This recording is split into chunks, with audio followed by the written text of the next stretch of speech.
आप सभी का स्वागत है UP academy for civil services में। उत्तर प्रदेश लोक सेवा आयोग की जो सबसे बड़ी परीक्षा है यूपी पीसीएस 2023 और आगे 24, इन दोनों परीक्षाओं के लिए मैं पढ़ा रहा हूँ मध्यकालीन भारत का इतिहास, वो भी शॉर्टेस्ट ट्रिक के साथ। तो अगर आप तैयारी कर रहे हैं तो शायद ये वीडियो के बाद आप मुझे कमेंट बॉक्स में, मैं आपसे जानना चाहूँगा कि क्या इससे भी आसान तरीका है कोई दिल्ली सल्तनत को समझने का। तो आज हम लोग शुरू कर रहे हैं दिल्ली सल्तनत। इसको जानने से पहले थोड़ा सा बैकग्राउंड बता दूं। मैंने आपको लास्ट वीडियो में बताया था कि भारत पर पहला मुस्लिम आक्रमण किसने किया था? मोहम्मद बिन कासिम में, जो कि क्या था? अरबिक था। तो भारत पर पहला मुस्लिम आक्रमण किसने किया? अरबियों ने किया। दूसरा मुस्लिम आक्रमण किसने किया? तुर्कों ने किया। कौन से तुर्क ने? महमूद गजनवी ने किया। तीसरा तुर्क आक्रमण हुआ, वो किसने किया? मोहम्मद गोरी ने किया। कब किया? 1175 में किया। उसके बाद 1191 में तराइन का युद्ध लड़ा मोहम्मद गोरी ने। 1192 में फिर तराइन का युद्ध लड़ा, जिसमें दूसरे वाले युद्ध में उसने पृथ्वीराज चौहान को हरा दिया। 1191 में जो पहला तराइन का युद्ध था उसमें पृथ्वीराज चौहान जीते थे। उसके बाद दोबारा जब युद्ध हुआ तो पृथ्वीराज चौहान जी हार गए और उनकी आंखें फोड़ दी मोहम्मद गोरी ने। फिर 1194 में एक ऐसा राजा, कन्नौज के राजा जयचंद ने मोहम्मद गोरी की मदद की थी जब उसकी लड़ाई हो रही थी पृथ्वीराज से। तो फिर लड़ाई हुई 1194 में चंदावर की, और चंदावर की लड़ाई हुई जिसमें कौन हारा? कन्नौज का राजा जयचंद हारा। किससे हारा? इससे, मोहम्मद गोरी से हारा। अब इसका मतलब गोरी ने आधिपत्य जमा लिया दिल्ली की राजगद्दी पर। उसके अपने खुद के बहुत सारे गुलाम थे, जिनमें उसका सबसे प्रसिद्ध, जो उसका सबसे पेट गुलाम था, वो था कुतुबुद्दीन ऐबक। तो यहाँ से शुरू होती है। 1206 ईस्वी में उसकी डेथ हो गई। किसकी? मोहम्मद गोरी की। यहाँ से जैसे ही कुतुबुद्दीन ऐबक बैठा, उस समय से आगे को बोलते हैं क्या? दिल्ली सल्तनत का टाइम। अब पहले मैं बता दूं, दिल्ली सल्तनत पे कई सारे लोगों ने राज किया। तो आपको दो चीज़ें, दो ट्रिक मैं आपको बता रहा हूँ, ठीक है? और दो ट्रिक क्या, दो क्या, तीन चार ट्रिक हैं, और सारे एक ही वीडियो में कंप्लीट हो जाएंगे। देखिएगा कितने आसानी से, और लास्ट में कमेंट बॉक्स में बताइएगा ज़रूर। सबसे पहले दिल्ली सल्तनत पे जो पेट क्वेश्चन है कि एक सीक्वेंस बताइए, किन किन ने कैसे कैसे राज किया। तो उसका सबसे आसान तरीका है गू खा तसले में। पहला रट लीजिए, गू खा तसले में। गू का मतलब होता है पहला गुलाम वंश ने राज किया, किस पे? दिल्ली की गद्दी पे। फिर खिलजी वंश ने, फिर तुगलक वंश, फिर स से सैयद वंश, ल से लोदी वंश, और सबसे लास्ट में मुगल वंश। इसका मतलब दिल्ली की गद्दी पे पहला कौन सा वंश था? पहला सल्तनत कालीन कौन सा वंश था? तो गुलाम वंश। फिर ख से खिलजी वंश, त से तुगलक वंश, स से सैयद वंश, ल से लोदी वंश, म से मुगल वंश। शॉर्ट ट्रिक है गू खा तसले में। गू का मतलब होता है पठी।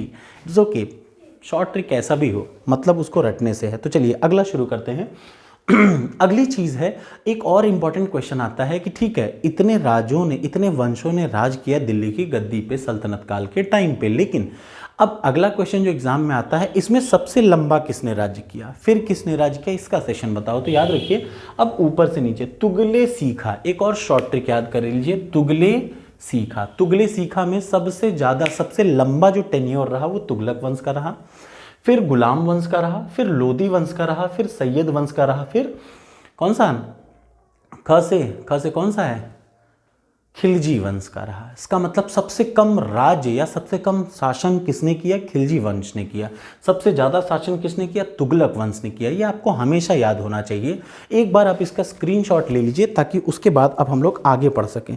अब आपको दो बातें क्लियर हो गई कि दिल्ली पे राजगद्दी पे कौन कौन से शासकों ने किस सीक्वेंस में राज किया। दूसरी चीज़, किसने सबसे ज़्यादा लंबा राज किया, किसने सबसे कम राज किया। तुगले सीखा, तुगलक वंश सबसे ज़्यादा लंबा, फिर गुलाम वंश थोड़ा छोटा, फिर लोदी वंश थोड़ा छोटा, फिर सैयद वंश, और सबसे कम टेन्योर किसका रहा? खिलजी वंश का। ये हिंदी इंग्लिश दोनों के लिए है, तो आप दोनों के दोनों इसको सपोर्ट कर सकते हैं। अब आ जाइए, आज की वीडियो में हम लोग पहले शुरू करने जा रहे हैं गुलाम वंश। गुलाम वंश।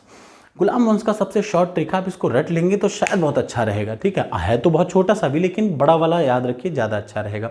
वो क्या है, उसमें सारे इंक्लूड हो जाते हैं। 1206 से शुरू होता है, याद रखिए, गुलाम वंश 1206 से। और कैसे शुरू होता है, यहाँ पे आप आ जाइए।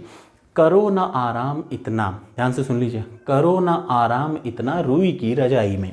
करो ना आराम इतना रुई की रजाई में, कि बाहर का आलम न दे कब को सुनाई में। हमेशा याद रखिए, इस चीज़ को आपने रट लिया ना, याद रखिए एग्जाम में ना बहुत बड़े क्वेश्चन भी आते हैं। अगर टफ आ गया तो बहुत ही टफ आ जाएगा, अगर टफ नहीं आया तो आसान ऐसा ही आता है। आप उसी में देखिए, सिलेक्शन में एक चीज़ इंपॉर्टेंट है, जो टफ क्वेश्चन है वो सभी के लिए टफ है, लेकिन जो लड़के ने आसान क्वेश्चन को गलत कर दिया उसका सिलेक्शन कभी नहीं होता। ये मैं बार बार कह रहा हूँ, आप हमेशा याद रखिएगा।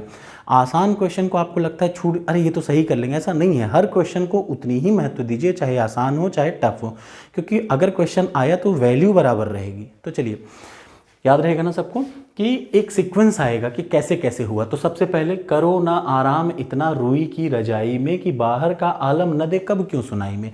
रुई की रजाई में इतना आराम करो, करो ना आराम इतना रुई की रजाई में कि बाहर का आलम सुनाइए ना दे कब क्यों सुनाई में। समझ रहे ना? ये एक शॉर्टेस्ट ट्रिक है किसकी? गुलाम वंश की। याद रखिएगा, गुलाम वंश की, जो कि 1206 में शुरू हुआ था, जिसकी स्थापना किसने की थी? कुतुबुद्दीन ऐबक ने। एग्जाम में पूछेगा किसने इसका संस्थापक कौन था, तो कुतुबुद्दीन ऐबक था। लेकिन अगर एग्जाम में ये पूछे कि इसका वास्तविक संस्थापक कौन था, तो याद रखिए इल्तुतमिश था। पहला 2 क्वेश्चन हो गया, ठीक है। गुलाम वंश का संस्थापक कुतुबुद्दीन ऐबक, इसका वास्तविक संस्थापक इल्तुतमिश क्यों था, ये मैं आपको बताता हूं। देखिए, कुतुबुद्दीन ऐबक ने एक और चीज़, एग्जाम में ना कुछ भी नहीं आता, मतलब आपको ऐसा लगता होगा कि यार कुछ भी पूछ देता है यूपीपीसीएस में, ऐसा नहीं है। हर एग्ज़ाम की एक ही खास बात होती है। कोई भी डायनेस्टी आप पढ़ रहे हैं तो उस डायनेस्टी में देखिए सबसे फेमस राजा कौन था, वही एग्ज़ाम में आता है। जैसे इस पूरे गुलाम वंश में ना 3 सबसे इंपॉर्टेंट राजा हैं, 3 इंपॉर्टेंट राजा हैं, आप 4 मान लीजिए। चौथे से अलावा 5वां राजा इंपॉर्टेंट नहीं है। जैसे सबसे पहला ऐबक इंपॉर्टेंट है क्योंकि इसने संस्थापक था ये। दूसरा इल्तुतमिश, आपको याद रखिएगा, सबसे पहला पढ़ना है ऐबक, दूसरा पढ़ना है इल्तुतमिश, तीसरा पढ़ना है थोड़ा सा रजिया, और चौथा पढ़ना है क्या? बलबन को, बलबन। और कैकुबाद लास्ट आदमी था, तो उसको बहुत ज़्यादा दिमाग लगाना नहीं है। पहले मैं आपको ट्रिक के मैच करा दूं।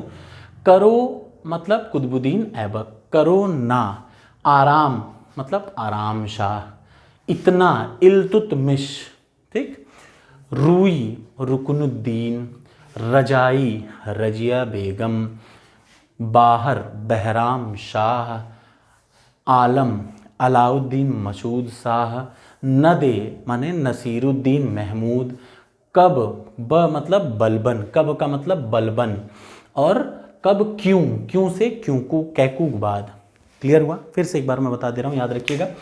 सबसे पहला करो मतलब कुतुबुद्दीन ऐबक, आराम का मतलब आराम शाह, इतना मतलब इल्तुतमिश, रूई का मतलब रुकनुद्दीन, रजाई का मतलब रजिया बेगम, उसके बाद बाहर का मतलब बहराम शाह की, आलम मतलब अलाउद्दीन मसूद शाह, नदे नसीरुद्दीन महमूद, उसके बाद बलबन, कब बलबन, कब से बलबन, क्यों क्यों के बाद। सीधा सीधा याद रखिएगा।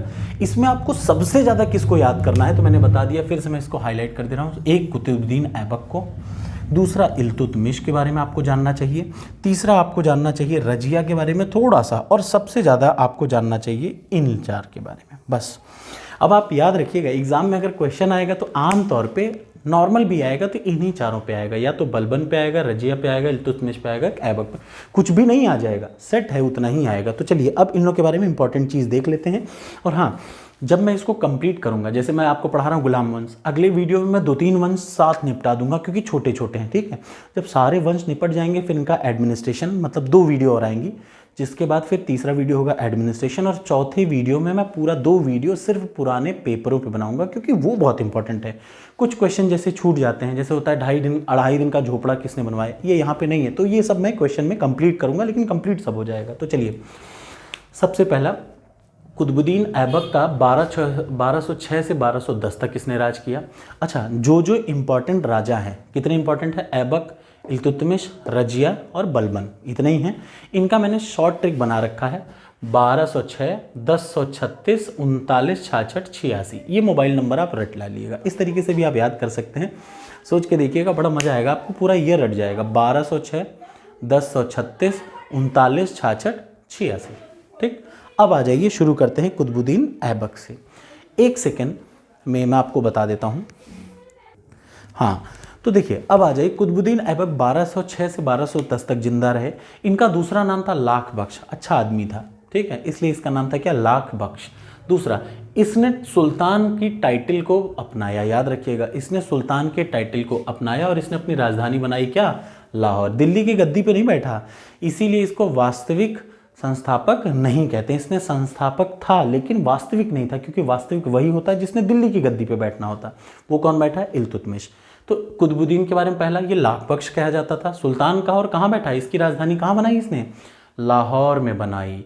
अगला, इसने कुतुब मीनार का कंस्ट्रक्शन शुरू कराया, किसकी याद में, बख्तियार ख्वाजा बख्तियार काकी के याद में इसने कुतुब मीनार का कंस्ट्रक्शन शुरू कराया। इसकी मौत हुई 1210 में, चौगान खेलते समय मर गया, खत्म बात, इससे ज़्यादा जानने की ज़रूरत नहीं है।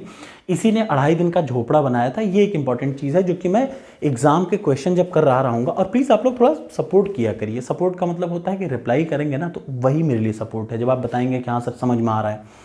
उसके बाद अगला, अब मैं आराम शाह नहीं पढ़ा रहा हूँ, देखिए कुतुबुद्दीन ऐबक के बाद आराम शाह इनका बेटा था, 8 महीना गद्दी बैठा, इल्तुतमिश इसको मार दिया।